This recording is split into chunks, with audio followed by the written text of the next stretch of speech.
Welcome to the Old Time Radio Westerns. I'm your host, Andrew Rhynes, and let's get into this episode. This episode is going to be The Lone Ranger. Original air date is September 20th, 1944, and the title is The Language of Lucre. Let's get into it, and I hope you enjoy.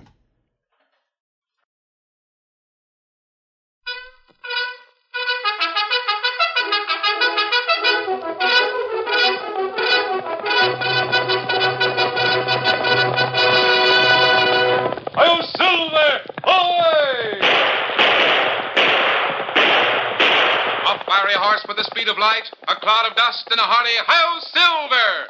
The Lone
With his faithful Indian companion Tonto, the masked rider of the plains led the fight for law and order in the early western United States.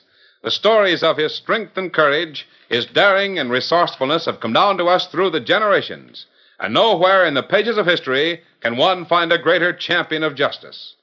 Return with us now to those thrilling days of yesteryear.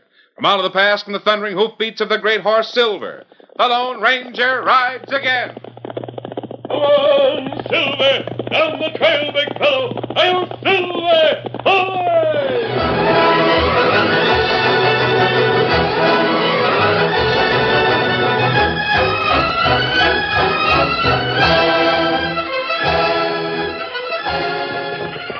Jay Carter and his daughter Mary Lou had arrived in the frontier town of Little Bend on the morning train from the east.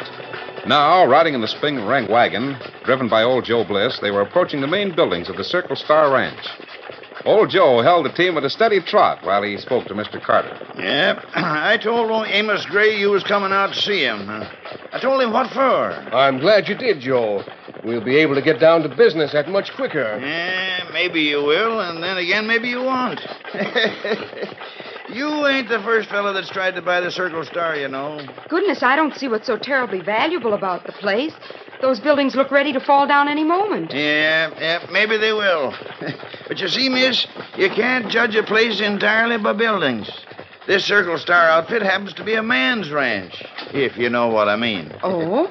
Yeah, old Amos lost his wife some 12, 15 years back. Since then, I understand. Since then, the place has gone to rack and ruin. No, ma'am. Like I said, this is a man's outfit. Better than 40,000 acres to the Circle Star. It's mighty good land. Good because Amos takes care of it. He don't never take nothing from the land without putting something back. Oh, you mean he pays more attention to the land and his cattle and horses than he does to his living quarters and other buildings. That's exactly what I mean. You see, the only buildings Amos gives a hoot about is the barns. Yes, sirree. And I do reckon at that his horses has got a lot better living quarters than he has himself. Well, at any rate, I'll give you odds, Joe, that I own the Circle Star, lock, stock, and barrel, within 24 hours. Hey, you're just wasting your time, Mr. Carter. I think our friend Amos Gray will understand the language I'm going to talk. Huh? What kind of language you mean? Amos don't talk nothing but plain, everyday American. Well, I'm referring, Joe, to the language of Lucre. It makes powerful, strong talk. Huh? Oh, I see. You mean money. Well, I still say you're wasting your time. No, Joe, you're wasting my time. Can't those horses go faster?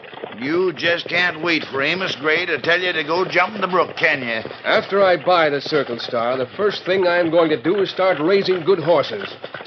Good horses, do you hear? Yeah, I hear you, Mr. Carter. I sure do. Get up, you broken down slowpokes. Get up!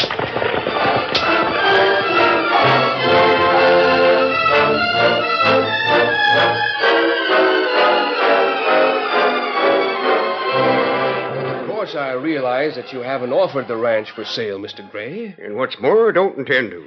Well, the Circle Star is my home. I put better than 30 years of hard work in this place. I'm well aware of that. And I'm prepared to make you a very generous offer. Well, I ain't interested. Cal Bennerton offered me $85,000 for the spread. Yes, and when I told him I wasn't interested, he jumped it to $100,000. Well, that seems like a great... Come in, Roy, come in. This is my segundo, Roy Baker. Roy, this is Miss Carter. How do you do? And this here's her dad, Mr. Carter. Pleased to make your acquaintance. I didn't mean to interrupt, Mr. Amos, but I... Sit down, boy, sit down. These folks is trying to talk me into selling the Circle Star. Oh? Tell me, Mr. Baker, what is a segundo? Why, yes. A segunda. Segundo means foreman, ma'am. Miss, I mean. Roy's my foreman. Darn good one, too. I was just telling Mr. Carter here how Cal Bennerton tried to buy the Circle Star for $100,000. That's a big price. Sure it is. Mind, he near knocked me off my feet when I heard it. But I didn't sell out. I wonder... I was wondering... would $200,000 knock you off your feet, Mr. Gray? $200,000? Why, you sure talk big money, Mr. Carter. My daughter and I are staying at the hotel in Little Bend. Perhaps you'd like to consider my offer and get in touch with me tomorrow morning, eh? Yeah, sure. I'll get in touch with you. Of course, I'm prepared to make this a cash transaction. Come, Mary Lou. Nice to have met you, Mr. Baker. Yeah. Goodbye, Mr. Baker. Goodbye, Mr. Gray.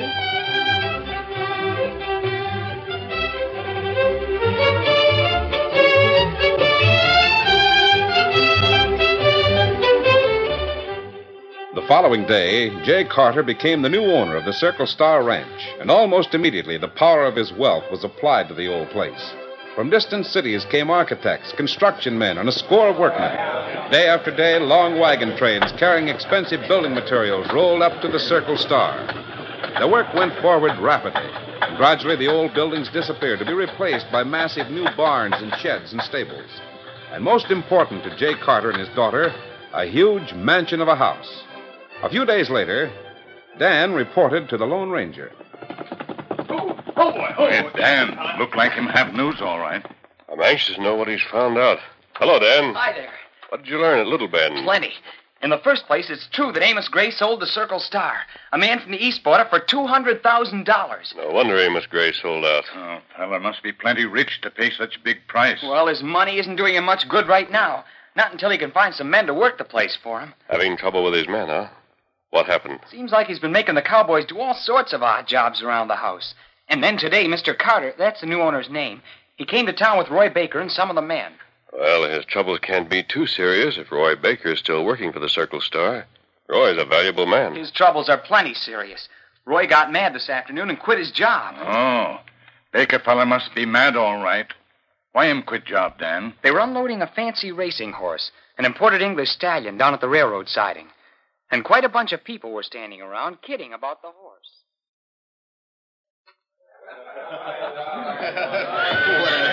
Hey, Roy.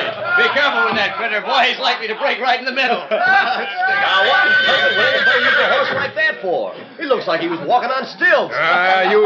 You yokels don't know a good horse when you see one. Wait a minute, Mr. Carter. These fellas are just kidding, see? I paid $3,000 for that stud. There isn't a better horse in the country. $3,000? Mr. Carter, you didn't wait for your change. Baker, get these stupid people out of the way and unload my horse. Immediately, do you hear? Yeah, I hear. And I don't like what I hear. Oh, really? What is it in particular that you don't like? Oh, Father, Roy, please. Please, let's not quarrel. Roy, let's get the horse. I don't like to hear anybody call my friend stupid. And these people are my friends. Now, see here, Baker. As long as you're working for me... You've been throwing your weight around mighty big since you bought the Circle Star. You made my job 10 times tougher than it ever was before. That's ridiculous. You've come from a place where money means everything. You're all wrapped up in the wonderful power of money. Well? You're going to find out, Mr. Carter, that men are a lot more powerful than money out here in the West. You've insulted every man working for the Circle Star in one way or another. And they've been staying on because I begged them not to let me down. Nonsense. They work for me because I pay higher wages than any other rancher in the valley. Rancher, huh? You sure make that word sound funny. Roy, please. Let's get Royal Laddie unloaded and start for the ranch. Royal Laddie, huh? Oh, that's a pretty name. And he's kind of pretty, too. But I reckon that's just about as far as it goes. Baker, I've always been under the impression that you Western men knew a lot about horses. I see now that you don't. I'll wager $1,000 with any of you that there isn't a horse in this country that can beat Royal Laddie. There you go again, throwing that big bankroll in our teeth. Well, in the first place, there ain't nobody here got that kind of money. And in the... Hold on. I got that kind of money, and gambling is my business. Oh, this is Dude Laney. And like he says, gambling is his business. I'll take that bet you offer, Carter. Fine. I'll give you 1 week to find a horse to run against my stallion. I'll be ready. And I'll give you 1 week, Mr. Carter, to find someone to take my place as foreman of the Circle Star Ranch.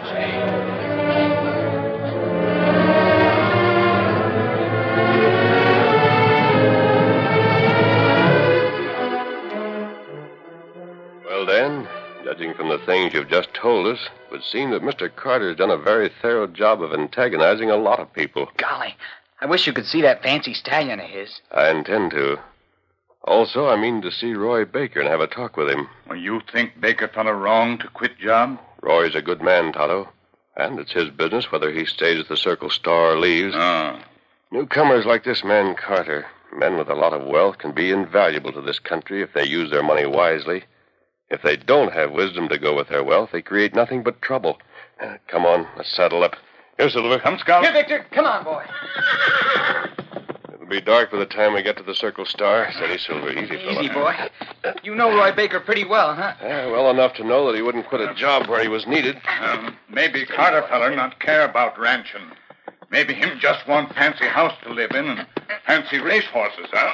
If he's that kind of a man, he has no business owning 40,000 acres of good cattle ground, regardless of his wealth. Too many hard-working ranchers looking for good land to let the Circle Star be turned into a showplace. Ready to ride? Be ready. Kemosabe. Yes, Tonto? What about Dude Laney?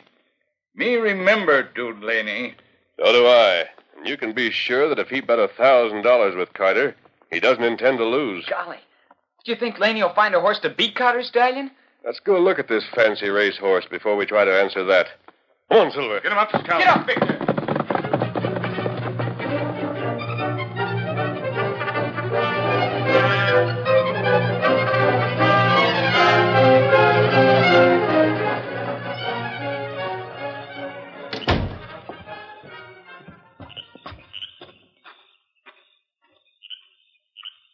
Mary Lou Carter walked slowly out of the big new ranch house into the cool night air, and her thoughts were of Roy Baker. Somehow, the stars shining above did not seem as bright or as big or as friendly, but the girl realized that Roy would be leaving the ranch within a few days. Suddenly, as the girl rounded the corner of the corral...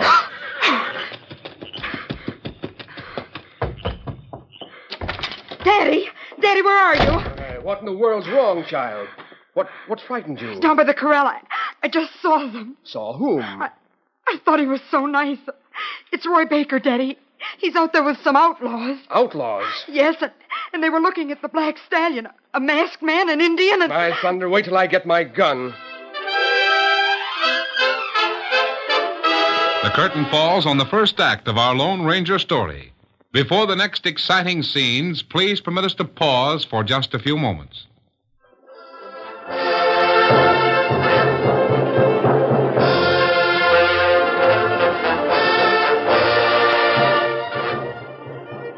Now, to continue our story. Jay Carter was a greenhorn to the West in many ways, but the wealthy owner of the Circle Star was not lacking in physical courage. Hearing from his daughter Mary Lou that Roy Baker was meeting with a masked man and an Indian at the corral where his prize stallion was kept, Carter quickly grabbed the gun and strode angrily out of the house, and then... Baker! Roy Baker! Yeah? Yeah, what's on your mind, Mr. Carter? Those men, those outlaws. What were you doing by the corral there? You better calm down. Stop waving that gun around. Might go off and hurt someone. If I'd got here a moment sooner, it would have gone off. So my fancy racing horse, as you call him, seems to be worth stealing, huh, Baker? Hey, now, just a minute. Don't interrupt me. I've had enough of your stupid impertinence. My daughter saw you talking to those men. A masked man and an Indian. Mary Lou. Get your things together and get off this ranch, Baker, right now, immediately, before I go to the sheriff. Dad, you wouldn't do that. Perhaps Roy was Oh, wouldn't I, though? Mary Lou, those men weren't outlaws. They were... I'm sorry, Roy. You're asking me to believe too much. I saw the mask on that man's face and the Indian. All right. I hope I'll see you again, Mary Lou, when I can explain. Get going, you contemptible sneak. And if I ever catch you even trying to speak to my daughter, I'll blast the living daylights out of you.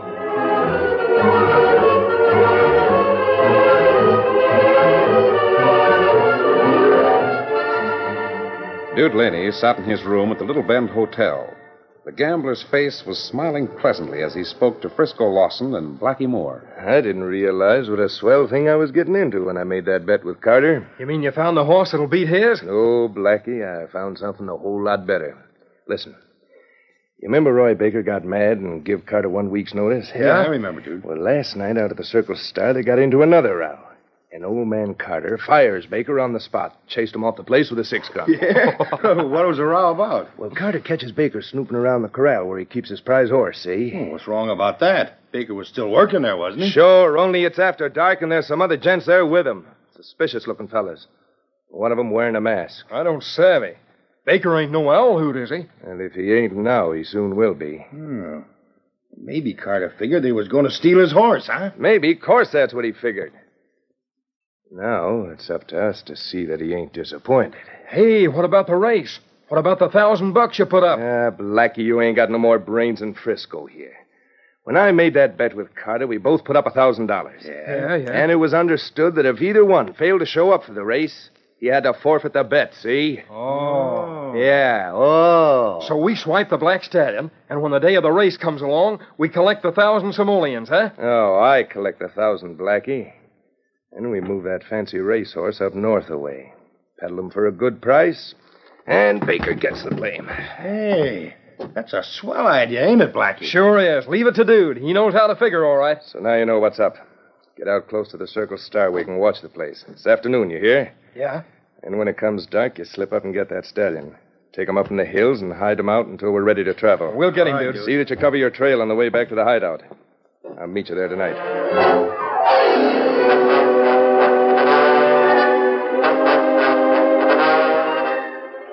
In the Lone Ranger's camp, the masked man listened attentively to the news that Tonto brought from the town of Little Bend. It was late afternoon. Maybe it's just as well that Carter saw us riding away from the Circle Star last night. How you mean, Kemosabe? Roy Baker, fella, him get in big trouble because we go there. Naturally, Carter would be suspicious, seeing strange men about the corrals at night. I'll admit it does make things look bad for Roy. But he was quitting his job anyway. Yes, in a few days wouldn't make much difference. Except if Carter's willing to believe that Roy Baker would steal his horse. That's what people say in town. Carter say Baker get mad and try steal horse, so Carter lose bet. Yes, I know. The bet he made with Dude Laney. Tonto, after seeing that stallion last night, I don't think Dude Laney can produce a horse that will beat him. Gosh, that black stallion looked awfully, fragile to me. In a sense, he is fragile, Dan. He's a thoroughbred. You mean That black stallion is from a purebred racing strain. On a good, smooth racetrack, he'd be hard to beat. I'll bet Silver could beat him. We might have a chance to find out. What do you mean, Kemosabe? In view of what happened last night, I think Dude Laney will try to steal the stallion. In that way, Carter will have to forfeit the wager he made.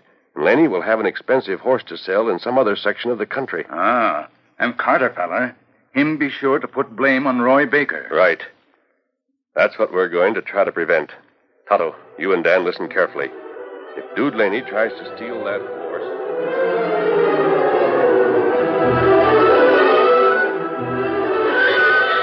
The great thoroughbred stallion, Royal Laddie, whinnied nervously as the small, flat English saddle was cinched on his back. His magnificent head arched as the bridle and martingale were adjusted. And a short distance back, a group of Circle Star cowboys watched wonderingly. Then, wearing a finely tailored riding habit, Mary Lou Carter stepped forward and swung lightly into the saddle. Easy, fella, easy, boy. I'll be careful, Mary Lou. Remember, he hasn't had any exercise lately, so don't let him run too much at first. Don't worry, Daddy. I'll take good care of your prize. Come on, Laddie. A little slow trot will do for a starter. Now, come on, boy.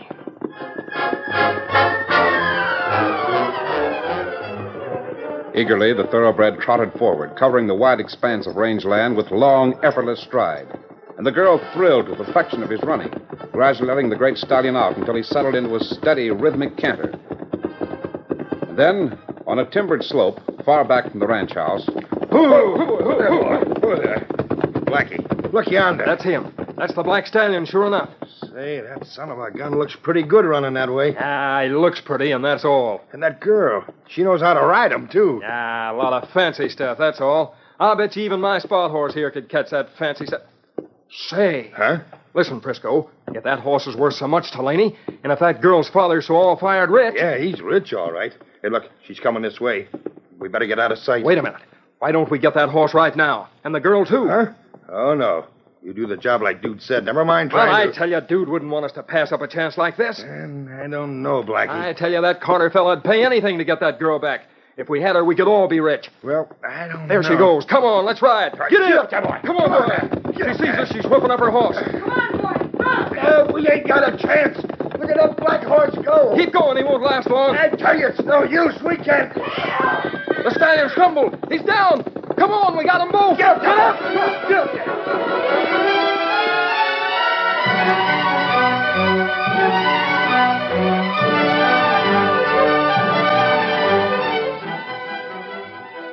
Far back on a distant ridge, Dan Reed watched the girl lash her horse in a desperate attempt to escape.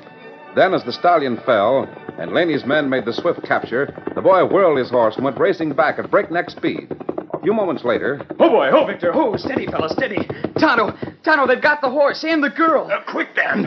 Which way them go? To the north, into the hills. Lone Ranger guess right. Only him not know they try get girl, too. Dan, you ride plenty fast and get Roy Baker. Tonto get Lone Ranger. Come on, Victor. Get him up, Scout.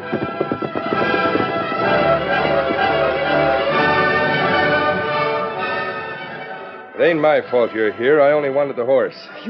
You unspeakable snake. My father will have 100 men on your trail. Oh, no, he won't. He'll have 100 men on Roy Baker's trail, maybe, but not on Dude Laney's. Now, come on. Get along in the next room here.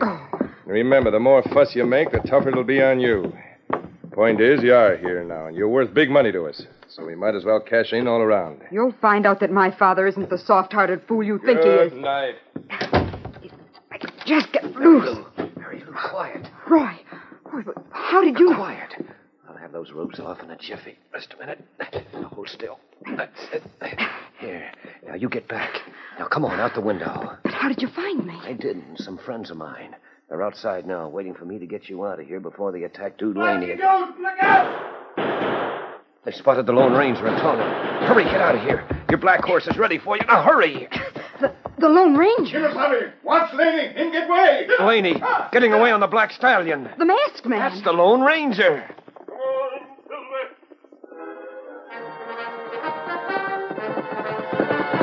Faster, big fellow.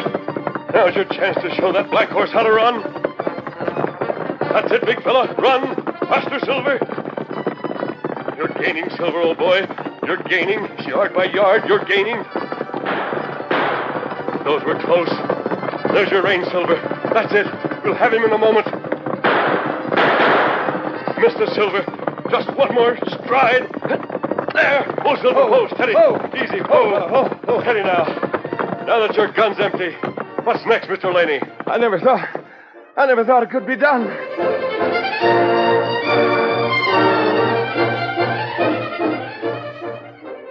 Having overtaken Laney, the masked rider disarmed him quickly and returned the great imported stallion to its chagrined owner. The first thing for you to do, Daddy, is offer an apology to Roy. Oh, now, that isn't... From the way you tell of that masked man overtaking my, fancy horse, seems that I owe everyone an apology for claiming to own the best horse in the country. Well, those 3 outlaws are in jail thanks to Roy and his friends. That's right.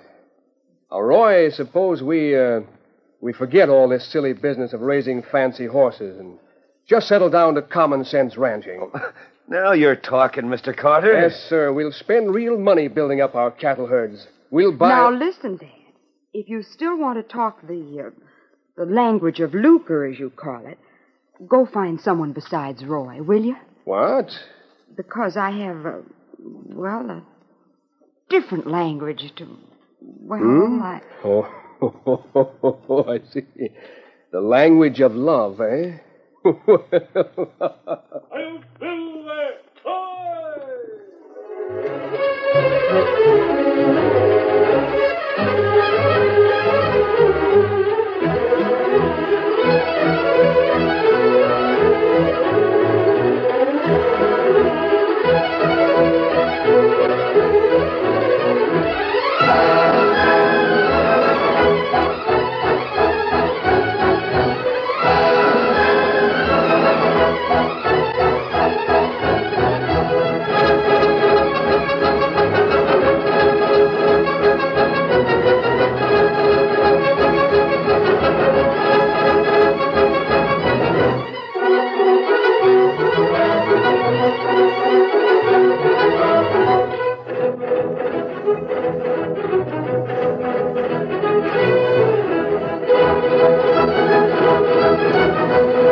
The story you have just heard is a copyrighted feature of the Lone Ranger Incorporated.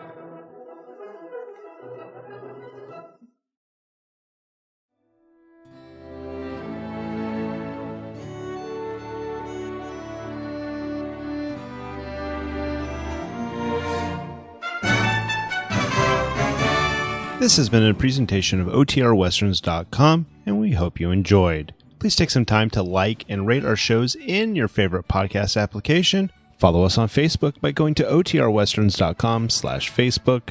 Join in the conversation by going to OTRWesterns.com/Discord.